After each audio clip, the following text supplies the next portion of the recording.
ตอนนี้กลับมาเป็นประเด็นดราม่าอีกแล้วนะคะบอกว่ามีคนเขมรบางคนมาคอมเมนต์เกี่ยวกับภาพยนตร์เรื่องหลานมาซึ่งเป็นภาพยนตร์ดังของไทยบอกว่าตอนนี้มีคนเขมรบอกว่าใครไปดูหนังเรื่องหลานมาจะขอเลิกคบด้วยแล้วนะอย่างที่หลายๆคนทราบกันดีค่ะว่าตอนนี้หลานมากลายเป็นหนังที่มีกระแสโด่งดังเป็นภาพยนตร์ไทยที่โกยรายได้ทั้งในประเทศแล้วก็ต่างประเทศแถมยังเรียกเสียงวิพากษ์วิจารณ์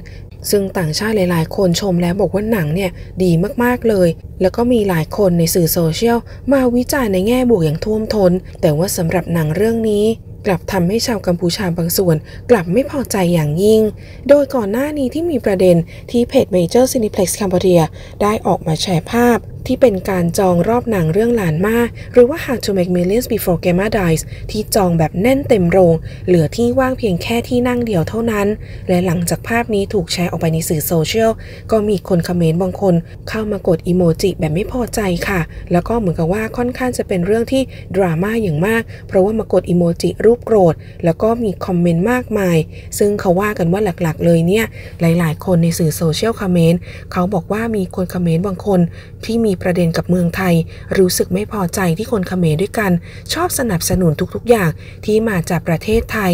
บางคนก็แห่กันคอมเมนต์บอกว่าจะแบนเมเจอร์แล้วนะที่สนับสนุนหนังไทยแบบนี้บางคอมเมนต์ก็บอกว่าเอ๊ะทำไมคนเขมรบางคนปากก็บอกว่าไม่ชอบไทยแต่ทำไมยังไปอุดหนุนหนังไทยอีกดูหนังไทยทำไมเรื่องนี้หลานมากเป็นหนังธรรมดาแทนที่จะมาดูหนังเขมรที่เรื่องแม่นุนละทำออกมาแล้วเจ๊งระเนระนาดแต่ว่าหนังไทยกับโกยรายได้กระนำซึ่งบางคนค่ะบอกว่าถ้าเกิดใครไปดูหนังเรื่องหลานมาจะขอเลิกคบแล้วก็มีพวกกลุ่มรักชาติบางส่วนที่ไม่พอใจออกมาเรียกร้องให้แบนภาพยนตร์เรื่องหลานมาเพราะว่าก่อนหน้านี้หนังของเขมรนั่นก็คือเรื่องแม่นุนที่มาฉายในประเทศไทยก็เจ๊งแล้วก็ไม่มีคนเข้าดูเลยในเมื่อคนไทยไม่ได้สนับสนุนหนังของเขมรแล้วทำไมคนเขมรจะต้องไปสนับสนุนหนังไทยด้วยซึ่งเขาบอกว่าเห็นแบบนี้แล้วบอกได้คำเดียวว่าระหว่างไทยและกัมพูชาอาจจะมีเรื่องที่ต้องพูดคุยกันอีกเยอะทีเดียวคงจะเป็นประเด็นในสื่อโซเชียลอีกมากเขาบอกว่าหากพูดถึงเรื่องหนังของเขมรเคยมีเรื่องหนึ่งมาฉายในประเทศไทยในช่วงเดือนกุมภาพันธ์ที่ผ่านมานั่นก็คือเรื่องแม่นุนซึ่งเรื่องนี้เรียกว่ามีพล็อตเรื่องสุดว้าวเพราะว่าเป็นเรื่องของผู้หญิงที่มีประวัติแล้วก็กลายเป็นผียืดแขนแล้วก็ห้อยหัวได้เหมือนกับหนังไทยเลยโดยมีหลายๆคนมาร่วมแสดงความคิดเห็นนะคะบอกว่าอยากจะรู้จริงๆว่าต้องทำยังไงเขาถึงจะภูมิใจหนังไทยก็ลอกไปแล้วเพลงไทยก็ยังก๊อปปี้อีกยิ่งวัฒนธรรมไทยประเพณีไทยไม่ต้องพูดถึงเรียกว่าลอกได้ก็ลอกเลยบางคอมเมนต์ก็บอกว่าที่มีประเด็นดราม่าเนี่ยมีเฉพาะในสื่อโซเชียลค่ะเพราะว่าเท่าที่เห็นคนกัมพูชาหลายๆคนก็เป็นคนน่ารักมีน้ำใจเป็นมิตรเพราะว่าตัวเองมีเพื่อนเป็นคนกัมพูชาค่อนข้างเยอะเขาชอบคนไทยมากชอบมาเที่ยวประเทศไทยชอบดูละครไทยชอบรับประทานอาหารไทยของกินของใช้ทุกอย่างก็ชอบแล้วก็ใช้สินค้าไทยทั้งนั้นเลยเหมือนกับคนไทยที่มีทั้งคนน่ารักและก็คนไม่น่ารักเพราะฉะนั้นอย่าไปเหมารวมค่ะว่าคนเขมรทุกคนจะแย่เพราะว่าเราก็ไม่อยากจะให้ต่างชาติเนี่ยเขามาเหมารวมคอมเมนต์แย่ๆเกี่ยวกับคนไทยเหมือนกันถ้าเราไม่ชอบแบบไหน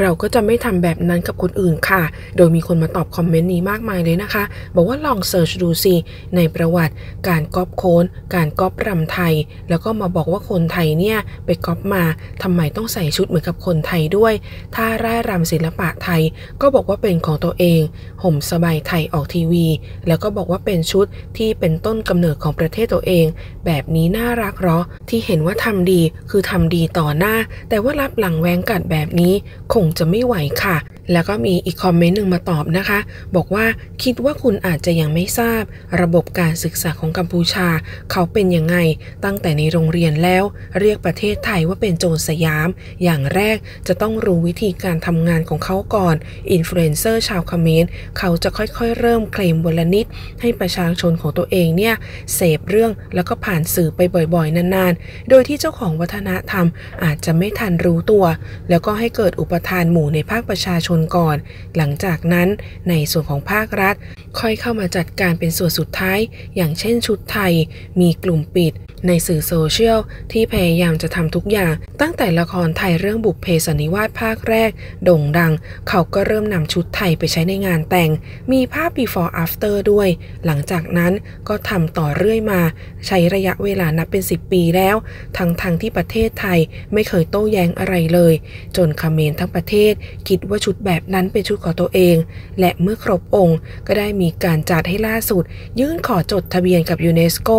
เรื่องพิธีแต่งงานแบบเขมรโดยใส่ชุดไทยและถ้าบางคนไม่ทราบเรื่องมาก่อนก็จะไม่รู้และคิดว่าชุดที่มีสบายนี้เป็นชุดของคนเขมรบางคอมเมนต์ก็มาตอบว่าประชาชนคนเขมรบางคนเขารักเมืองไทยชอบเมืองไทยก็จริงครับแต่ว่ารัฐของเขามีการทำเป็นกระบวนการปลูกฝังลงในแบบแผนการศึกษาตั้งแต่ Gen X ไปยัน Gen Z ให้ไม่ชอบเมืองไทยแล้วให้ไทยเนี่ยรับบทเป็นตัวร้ายเพื่อปลุกความรักชาติและความนิยมของตระกูลที่ยิ่งใหญ่ในประเทศของเขาบางคนก็บอกว่าเคยเห็นเหมือนกันแต่ปัญหาก็คือคนเขมรดีๆเนี่ยเขาก็นิ่งเฉยถ้าอยู่เมืองไทยแล้วก็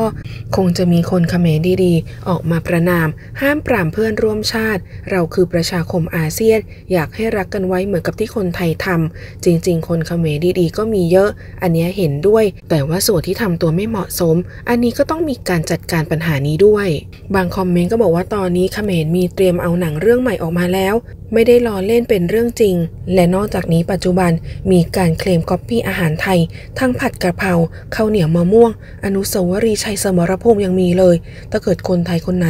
บอกว่าเป็นวัฒนธรรมร่วมอันนี้ขอเถียงเลยนะบางคอมเมนต์ก็บอกว่าแค่ประเด็นเรื่องมวยไทยต้องจัดการให้ได้ก่อนระหว่างกุนคาแมกับมวยไทยตอนนี้กระแสแบนหนังไทยในกัมพูชานั้นไม่เป็นผลหลังจากที่คนเขมรเขาเจ็บใจจากเรื่องแม่นุนหนังเขมรที่มาฉายในไทยแต่ไม่ประสบความสำเร็จแต่ว่าหนังเรื่องหลานมากของประเทศไทยกลับโกยเงินจากผู้ชมชาวกัมพูชาจนผู้สร้างภาพยนตร์กัมพูชา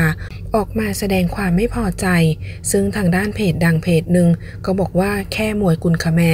ยังจะมาหาว่าเป็นมวยไทยแล้วก็มีปัญหา4 เกมยังไม่พอยังมีปัญหาเรื่องติอาโก้ที่ตอนแรกต่อยมวยไทยแล้วก็ย้ายไปซบกุนคาแม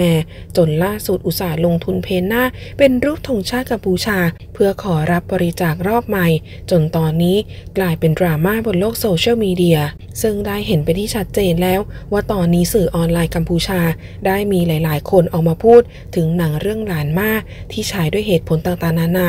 รวมถึงผู้สร้างภาพยนตร์ชาวกัมพูชาก็ได้ออกมาวิพากษ์วิจารณ์เกี่ยวกับวงการภาพยนตร์โดยมีการพาดพิงมาถึงฝั่งไทยซึ่งระหว่างไทยกับกัมพูชาในช่วงที่ผ่านมานั้นใครๆก็รู้ว่ามีกระแสหลายเรื่องไม่ว่าจะเป็นอาหารวัฒนธรรมรวมถึงภาพสลักบนปราสาทจนเกิดการตอบโต้ไปมาล่าสุดกีฬาซีเกมครั้งที่32ที่กัมพูชาเป็นเจ้าภาพก็ถอดมวยไทยออกจากการแข่งขันแล้วก็บรรจุมวยกุนคาแมของกัมพูชาเข้าไปแทนจนฝ่ายไทยนั้นประท้วงด้วยการไม่ส่งนักกีฬาเข้าแข่งขันในชื่อมวยกุนคาแมโดยมีคนเขมรบางคนมาคอมเมนต์ถึงเรื่องภาพยนตร์ไทยเรื่องหลานมาบอกว่าคนไทยเขาชาตินิยมมากๆแต่พวกเขาก็ฉลาดพอที่จะไม่ต่อต้านนักแสดงที่มาร่วมงานกับเขมรเพราะว่านั่นหมายถึงเม็ดเงินที่เขมรไปจ่ายให้คนไทย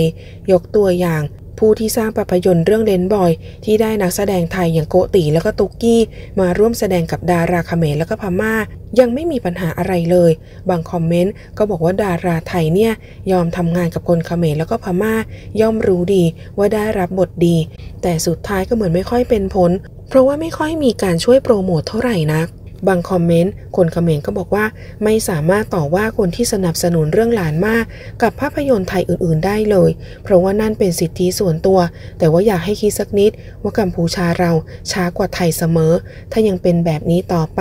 อีก10 ปีหรือ100 ปีเขมรก็ตามไทยไม่ทันหรอกบางคอมเมนต์ก็บอกว่าขอให้คนเขมรมาช่วยสนับสนุนหนังเขมรกันเถอะวงการภาพยนตร์เขมรจะได้ลืมตาอ้าปากกันสักที